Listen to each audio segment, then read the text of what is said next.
आत्ताच आपण मराठी भाषा गौरव दिन साजरा केला आणि त्या निमित्ताने मराठी भाषेचं महत्त्व, गरज याविषयी चर्चा केली। भाषा ही प्रवाही असते। संवादाचं माध्यम म्हणजे भाषा। भाषा ही माणसा-माणसात, राज्या-राज्यात, देशा-देशात संवादाचं पूल बांधण्याचं काम करते। भाषेमुळे माणसं जवळ येतात असं म्हणतात, पण तामिळनाडूचे मुख्यमंत्री के स्टॅलिन यांना हे कदाचित मान्य नसावं। हिंदी भाषा लादण्याला तामिळनाडूचा विरोध आहे, म्हणजे हा खूप पूर्वीपासूनचा मुद्दा आहे। हिंदी हा मुखवटा आहे तर संस्कृत हा छुपा चेहरा आहे, असं त्यांनी द्रमुक पक्षाच्या कार्यकर्त्यांना लिहिलेल्या पत्रात नुकतंच म्हटलंय।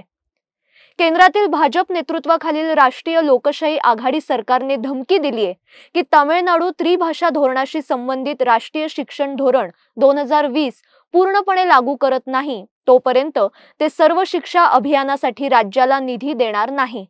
त्यामुळे तामिळनाडू आता आणखी एका भाषा युद्धासाठी सज्ज झालाय।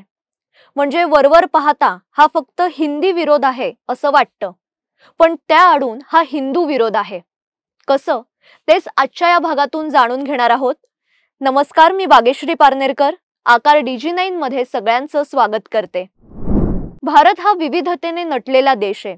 भारतासारख्या विविधता असलेल्या देशात प्रादेशिक अस्मिता ही चूक नाहीये, मात्र त्याचा वापर राजकीय स्वार्थासाठी आणि स्वतःसाठी होत असेल तर ते मात्र दुर्दैव आहे। आपल्या देशात हिंदू संस्कृतीवर आघात करण्याची एक परंपरा आहे, म्हणजे जो उठतो तो हिंदू संस्कृतीवर बोलतो, इतर धर्माच्या संस्कृतीवर कोणीही बोलत नाही। वेगवेगळ्या माध्यमातून हिंदू संस्कृतीला विरोध केला जातो आणि आता स्टॅलिन हेच करतायत। म्हणजे हिंदी भाषेला विरोध करताना त्याच्या आडून हिंदू संस्कृती, संस्कृत भाषा याला विरोध केला जातोय। तसं बघायला गेलं तर इंग्रजांच्या काळापासूनच भारतात अस्मितेच्या समस्या उद्भवल्या आहेत। प्रत्येक वेळी काही लोकांनी त्याला जातीयवाद, प्रांतवाद याला खतपाणी घालून त्याचं राजकारण केलं। खरं म्हणजे हिंदी ही राष्ट्रभाषा आहे, पण आजही दक्षिणेकडच्या राज्यांचा हिंदीला विरोध आहे। तामिळनाडूचे मुख्यमंत्री स्टॅलिन यांचा हिंदी विरोध हा एक कट कारस्थानाचा भाग म्हणावा लागेल। स्टॅलिन यांचं म्हणणं असं आहे की केंद्र सरकार हिंदी भाषा दक्षिणेकडील राज्यांवर लादण्याचा प्रयत्न करतंय। तामिळनाडूमध्ये त्यांना 3 भाषा असलेलं धोरण नकोय। तमिळ आणि इंग्रजी या 2 भाषाच त्यांना पुरेशा आहेत। पण केंद्र सरकारने याबाबत कठोर भूमिका घेतल्याने स्टॅलिन अधिकच चिडलेत आणि आक्रमक झालेत। त्यांच्या कार्यकर्त्यांनी ठिकठिकाणी हैदोस घातलाय। मदुराईमध्ये तर गेट आउट मोदी अशा घोषणा देण्यात आल्या। वेल्लोरमध्ये हिंदीचा विरोध करणारी शपथ देण्यात आली। चेन्नईमध्ये नो हिंदी अशा घोषणा देण्यात आल्या। इतकंच नाही तर एका रेल्वे स्थानकाच्या नावातील हिंदी अक्षरं पुसून टाकली। शिक्षण मंत्री धर्मेंद्र प्रधान यांनी स्टॅलिन यांना पत्र लिहून भूमिका स्पष्ट केली। पत्रात त्यांनी म्हटलंय की केंद्र सरकार कोणतीही भाषा लादत नाहीये, उलट विद्यार्थ्यांना त्यांच्या आवडीच्या भाषेत शिक्षण घ्यायला प्रेरित करते। आता NEP म्हणजे नॅशनल एज्युकेशन पॉलिसीमध्ये काय आहे तर राज्यांना 3 भाषा निवडण्याचा पर्याय आहे। एक स्थानिक भाषा, दुसरी कोणतीही भारतीय भाषा आणि तिसरी इंग्रजी किंवा कोणतीही विदेशी भाषा।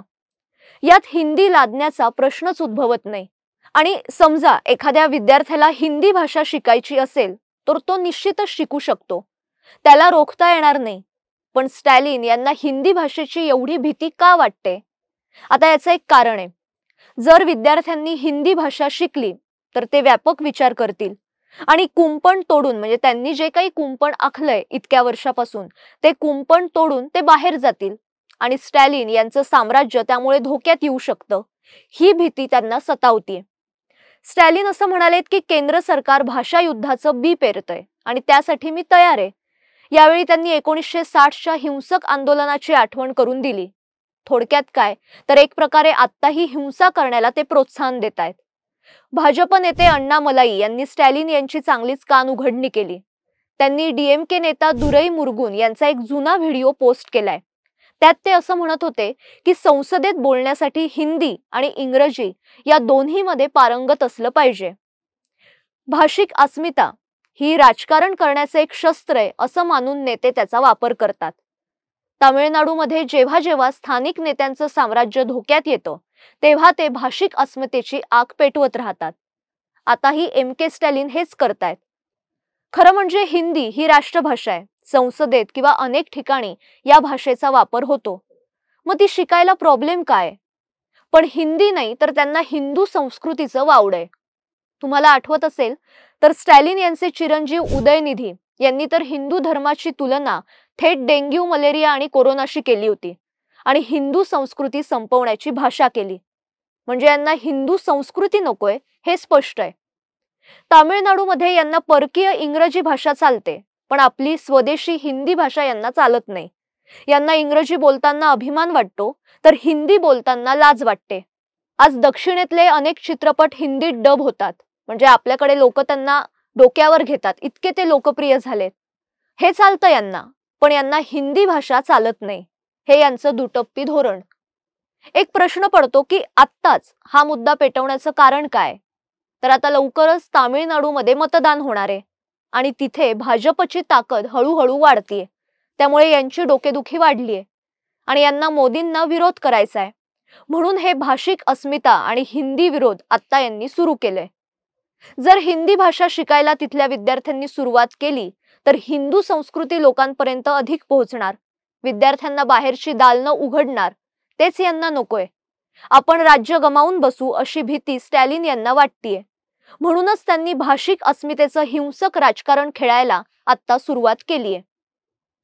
तुर्तास या भागात मी इथेच थांबते, पण याविषयी तुम्हाला काय वाटतंय ते नक्की कळवा आणि अशाच महत्त्वाच्या विषयांसह आपण पुन्हा भेटणार आहोत. पण तोपर्यंत स्वतःची काळजी घ्या आणि पाहायला विसरू नका आकार DG9. धन्यवाद.